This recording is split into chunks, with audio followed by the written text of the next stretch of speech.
Ce programme vous est offert par Kadjibir. Notre patrimoine, c'est vous. Les Guinéens qui avons choisi la liberté en votant le 28 septembre, non à la domination, oui à notre indépendance. Vers la fin de la Seconde Guerre mondiale, la pratique du football s'accélère en Afrique à la faveur de la conférence de Brazzaville de 1944 qui ouvre aux Africains des postes de cadre dans l'administration du sport en Afrique occidentale française. L'organisation des compétitions avec la création en mars 1946 de la Ligue de football de l'AOF, dont la zone d'influence se réduisait à la capitale Dakar. Mais dès 1948, la compétition qui regroupait uniquement les 4 districts de Dakar devient la Coupe d'Afrique occidentale française, accueillant désormais les équipes venant de la Côte d'Ivoire, la Guinée-Conakry et le Mali. Les pratiquants de foot atteignent la barre des 18 000 licenciés. La compétition compte désormais 280 équipes en 1960, soit 15 fois que les 16 de 1947. Ainsi, la loi Gaston Defferre de 1956, accordant l'autonomie aux différents territoires, n'émousse nullement la passion des citoyens de l'AOF pour le football. Même Ahmed Sékou Touré de la Guinée-Conakry, qui opta pour l'indépendance immédiate en 1958, maintient la participation des clubs guinéens au tournoi de 1959. J'ai perdu en disant non l'aide de la France, ce qui était tout de même, je crois, important pour vous.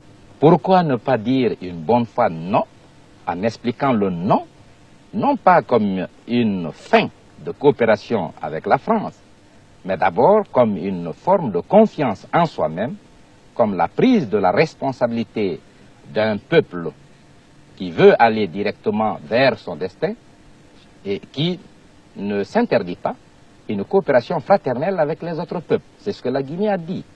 Le 28 septembre, nous avons dit non à la communauté, oui à l'indépendance, oui à une coopération avec la France sur la base de l'amitié et de l'égalité. Et sur la grande île de l'océan Indien, un tournoi triangulaire réunit Madagascar, la Réunion et l'île Maurice, malgré la domination du rugby à 15, de plus en plus populaire. Ici, le football ne fut nullement une tribune de lutte pour l'indépendance. Dans les colonies britanniques, la réalité est tout autre, à l'instar du Nigeria, où le futur premier président de la République, Nnamdi Azikiwe, crée un grand club de la résistance, le Zik Athletic Club, qui gagna la première édition de la War Memorial Cup. En Afrique de l'Ouest, les colonies britanniques créent même des fédérations indépendantes, calquées sur le modèle anglais, bien différentes des colonies françaises, où ces associations restent attelées à la Fédération française de football. L'Afrique du Sud et l'Algérie font tache d'huile sur le continent dans la lutte pour l'indépendance. Les autres pays africains vont aussi se servir du football pour s'émanciper de la domination coloniale. Les stades de foot à travers le continent devenaient alors des temples de cristallisation de l'identité nationale et même de revanche contre le colonisateur, à l'instar des émeutes qui éclatent en 1957 à Kinshasa au cours d'un match entre noirs et blancs.